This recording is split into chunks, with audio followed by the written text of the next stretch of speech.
ॐ गं गणपते नमः।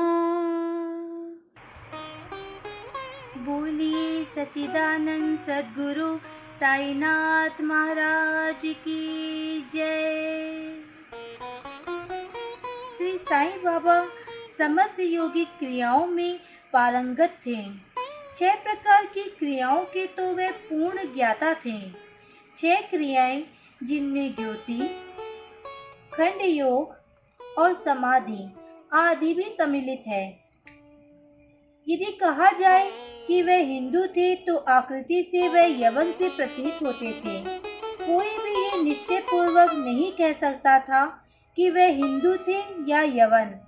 वे हिंदुओं का रामनवमी उत्सव यथाविधि मनाते थे और साथ ही मुसलमानों का चंदन उत्सव भी। वे उत्सव में कुश्ती को प्रोत्साहन तथा विजेताओं को प्राप्त पुरस्कार देते थे। गोकुल अष्टमी को वे गोपाल काला उत्सव भी बड़ी धूमधाम से मनाते थे। ईद के दिन वे मुसलमानों को मस्जिद में नमाज पढ़ने के लिए आमंत्रित किया करते थे।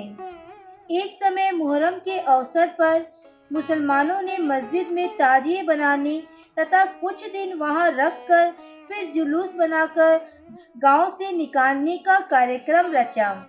श्री साईं बाबा ने केवल 4 दिन ताजिया को वहां रखने दिया और बिना किसी राग द्वेष के 5वें दिन वहां से हटवा दिया।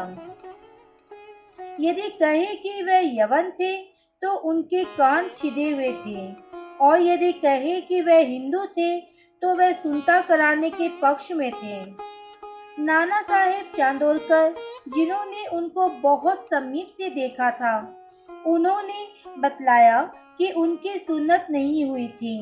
साईं लीला पत्रिका श्री वी देव द्वारा लिखे शीर्षक बाबा यवन की हिंदू पृष्ठ 562 में देखा गया है। यदि कोई उन्हें हिंदू घोषित करे तो वे सदा मस्जिद में निवास करते थे और यदि यवन कहे तो वे सदा वह धुनी प्रज्वलित रखते थे तथा अन्य कर्म जो इस्लाम धर्म के विरुद्ध है, जैसे चक्की पीसना, शंख तथा घंटानाद, होम आदि कर्म करना, अन्नदान और अर्घ्य द्वारा पूजन आदि सदैव वहां चलते रहते थे। यदि कोई कहे कि वे यवन थे तो कुलीन ब्राह्मण और अग्निहोत्री में वे अपने नियमों का उल्लंघन कर सदा उनको साष्टांग नमस्कार किया करते थे। जो उनको स्वदेश का पता लगाने गए, उन्हें अपना प्रश्न ही विस्मृत हो गया और वे उनके दर्शन मात्र से मोहित हो गए। अस्तु इसका निर्णय कोई न कर सका कि यथार्थ में साईं बाबा हिंदू थे या यवन। इसमें आश्चर्य ही क्या है।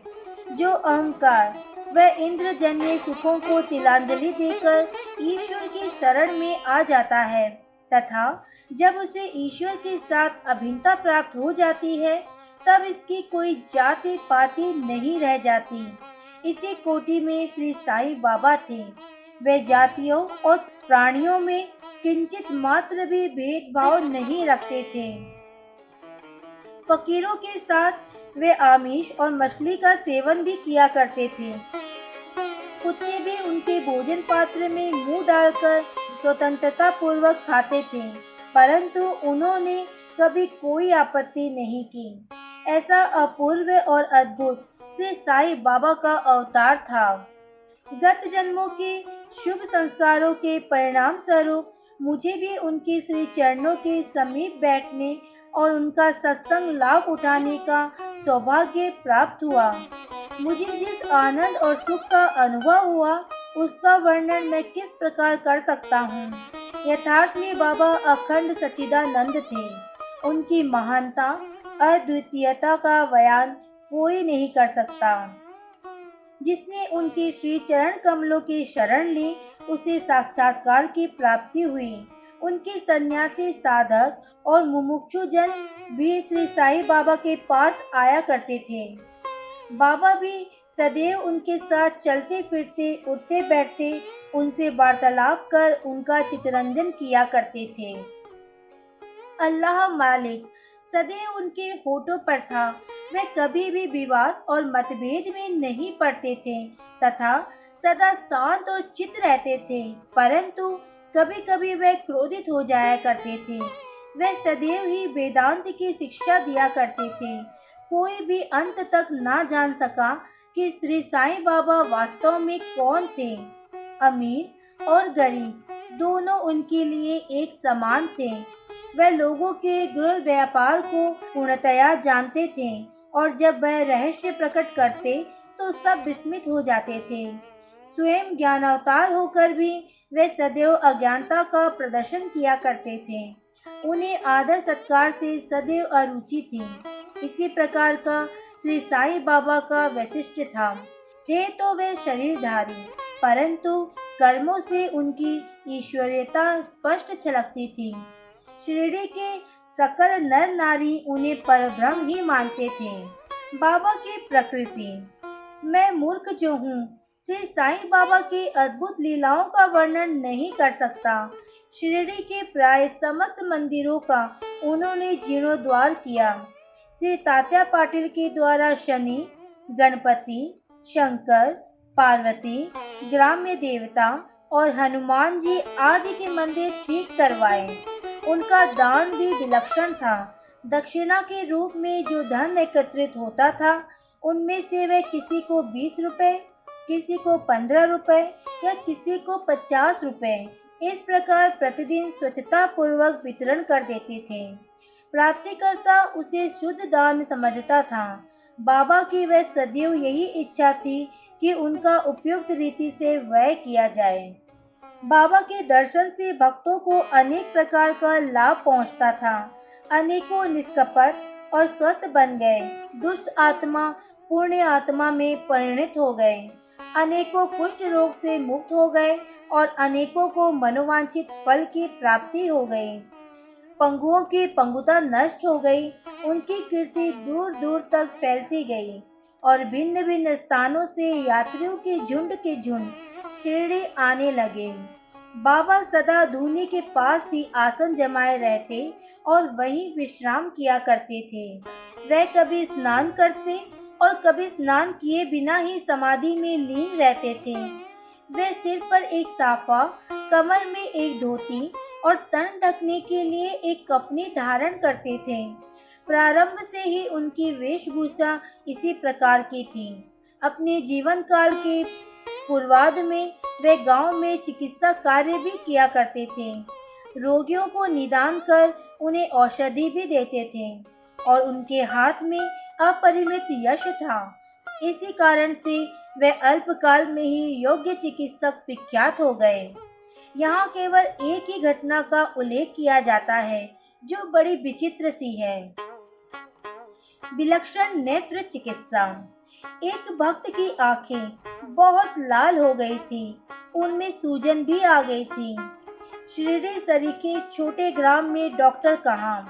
तब भक्तगण ने रोगी को बाबा के समक्ष उपस्थित किया। इस प्रकार की पीड़ा में डॉक्टर प्राय लेप, मरहम, अंजन, गाय का दूध तथा कपूर युक्त औषधियों का प्रयोग में लाते हैं, पर बाबा की औषधि तो सर्वथा ही भिन्न थी। उन्होंने बिलावा पीसकर उसकी 2 गोलियां बनाई और रोगी के नेत्रों में एक एक गोली चिपकाकर कपड़े की पट्टी से आंख बांध दी। दूसरे दिन पट्टी हटाकर नेत्रों के ऊपर जल के छींटे छोड़े गए। सूजन कम हो गई और नेत्र प्राय निरोग हो गए। नेत्र शरीर का एक अति सुकोमल अंग है, परंतु बाबा की औषधि से कोई हानि नहीं पहुंची, बल्कि नेत्रों की व्याधि दूर हो गई। इस प्रकार अनेक रोगी निरोग हो गए। ये घटना तो केवल उदाहरण स्वरूप ही यहाँ दी गई है। बाबा की योगिक क्रियाएं। बाबा को समस्त योगिक प्रयोग और क्रियाएं ज्ञात थीं। उनमें से केवल 2 का ही उल्लेख किया जाता है। द्योति क्रिया, आंतें स्वच्छ करने की क्रिया। प्रति तीसरे दिन बाबा मस्जिद से प्राप्त दूरी पर एक बट वृक्ष के नीचे किया करते थे।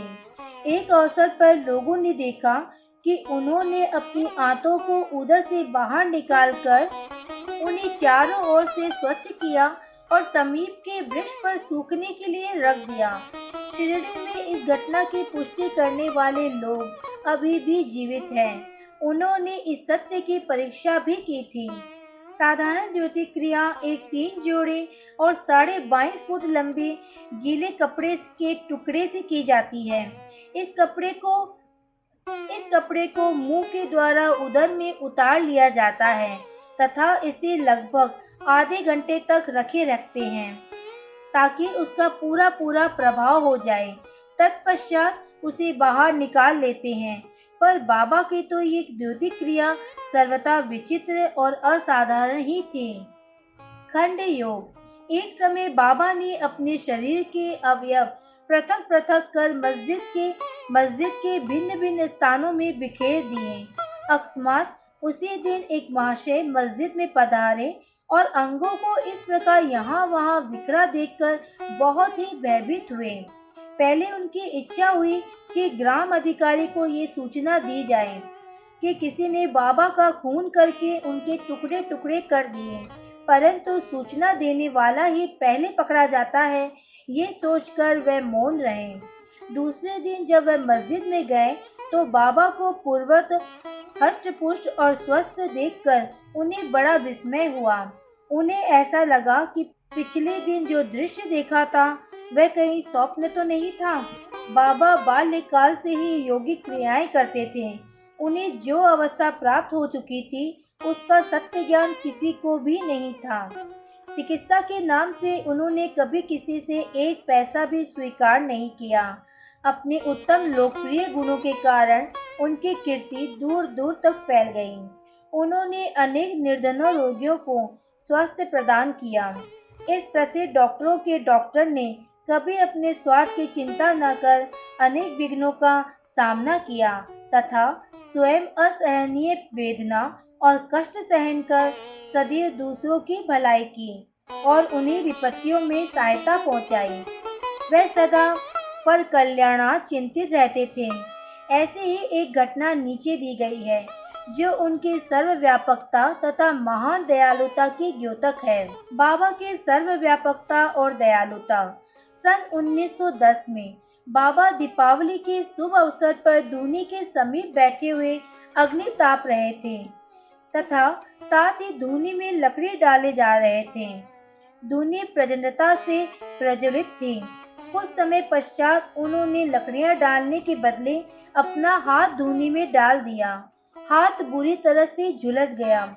नौकर माधव और माधवराव देशपांडे ने बाबा को धूनी में हाथ डालते देखकर तुरंत दौड़कर उन्हें बलपूर्वक पीछे खींच लिया।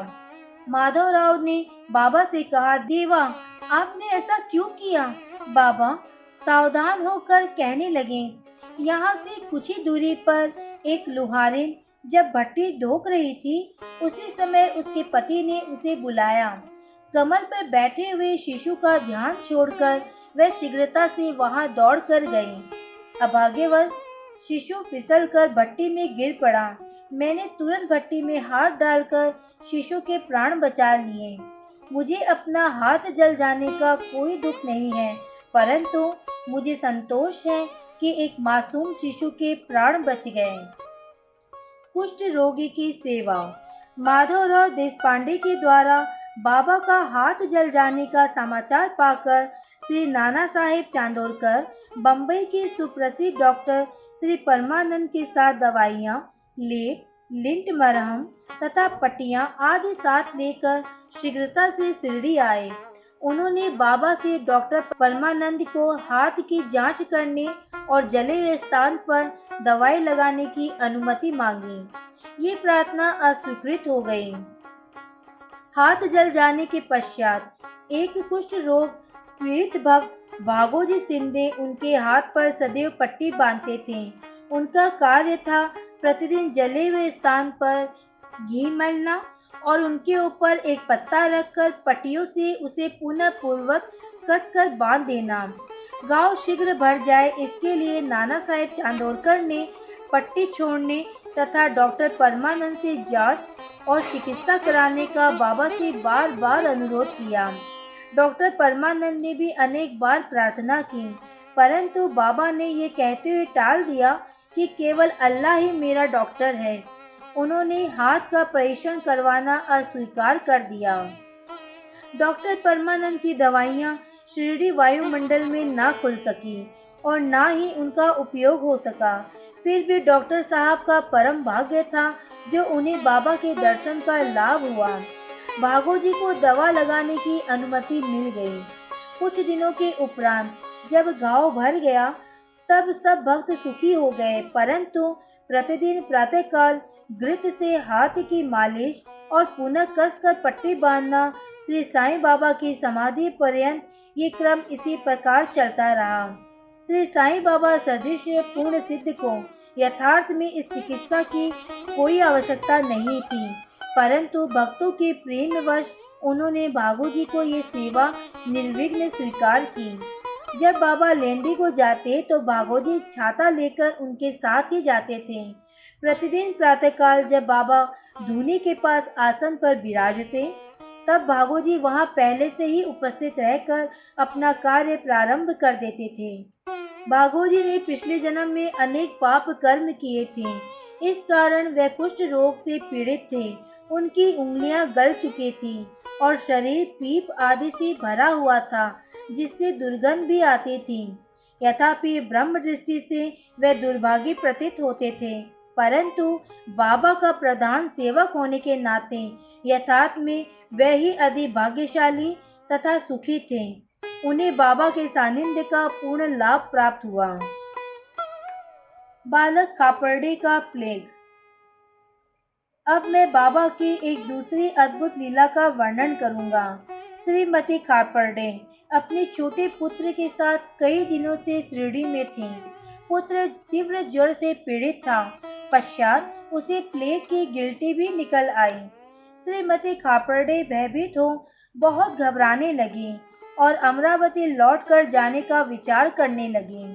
संध्या समय जब बाबा वायु सेवन के लिए बाड़े के पास से जा रहे थे तब उन्होंने उनसे लौटने की अनुमति मांगी तथा कंपित स्वर में कहने लगी कि मेरा प्रिय पुत्र प्लेग से ग्रस्त हो गया है, अतः अब मैं घर लौटना चाहती हूँ। प्रेम पूर्वक उनका समाधान करते हुए बाबा ने कहा, आकाश में बहुत बादल छाए हुए हैं, उनके हटते ही आकाश पूर्वक स्वच्छ हो जाएगा।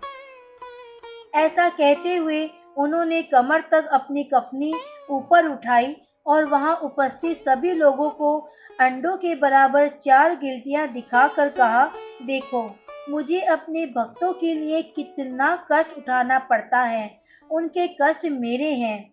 ये विचित्र और असाधारण लीला देखकर लोगों को विश्वास हो गया कि संतों को अपने भक्तों के लिए किस प्रकार कष्ट सहन करने पड़ते हैं।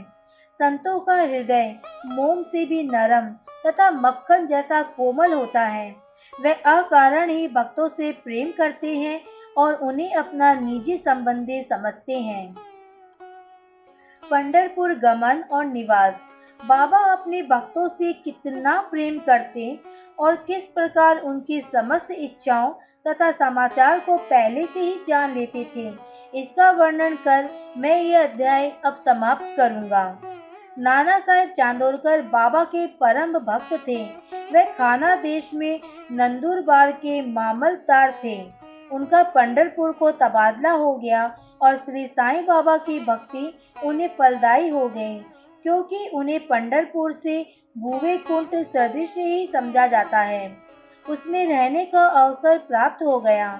नाना साहेब को शीघ्र ही कार्यभार संभालना था, इसलिए वे किसी को पूर्व पत्र या सूचना दिए बिना ही शीघ्रता से शिरडी को रवाना हो गए।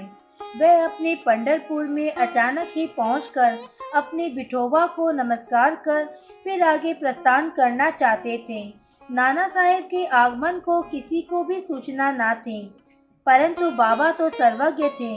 जैसे ही नाना साहेब नीम गांव पहुँचे, बाबा मालसापति, अप्पा सिंधे और काशीराम से वार्तालाप कर रहे थे। उसी समय मस्जिद में स्तब्धता छा गई और बाबा ने अचानक ही कहा, चलो चारों मिलकर भजन करें। पंढरपुर के द्वार खुले हुए हैं, ये भजन प्रेम पूर्वक गाएं। पंढरपुरला जायचे जायचे, तितेज मजला रायचे घर ते मैया रायचे। सब मिलकर गाने लगे। भावार्थ, मुझे पंढरपुर जाकर वहीं रहना है क्योंकि वह मेरे स्वामी का घर है। बाबा गाते जाते और भक्तगण उसे दोहराते जाते। कुछ समय में नाना साहेब ने वहां सकुटुंब पहुंचकर बाबा को प्रणाम किया। उन्होंने बाबा से पंढरपुर पधारने तथा वहां निवास करने की प्रार्थना की। पाठकों, अब इस प्रार्थना की आवश्यकता ही कहाँ थी। भक्तगण ने नाना साहेब को बतलाया कि बाबा पंढरपुर वास के भाव में पहले से ही थे। ये सुनकर नाना साहेब द्रवित हो श्री चरणों पर गिर पड़े और बाबा की आज्ञा तथा आशीर्वाद प्राप्त कर वे पंढरपुर को रवाना हो गए। बाबा की कथाएं अनंत हैं। अन्य विषय जैसे मानव जन्म का महत्व, बाबा का भिक्षावृत्ति पर निर्वाह, बायाजी बाई की सेवा तथा अन्य कथाओं का अगले अध्याय के लिए शेष रखकर अब मुझे यहाँ विश्राम करना चाहिए। श्री सद्गुरु साईनाथ प्रणमस्तु। शुभम भवतु। ओम श्री साईनाथाय नमः।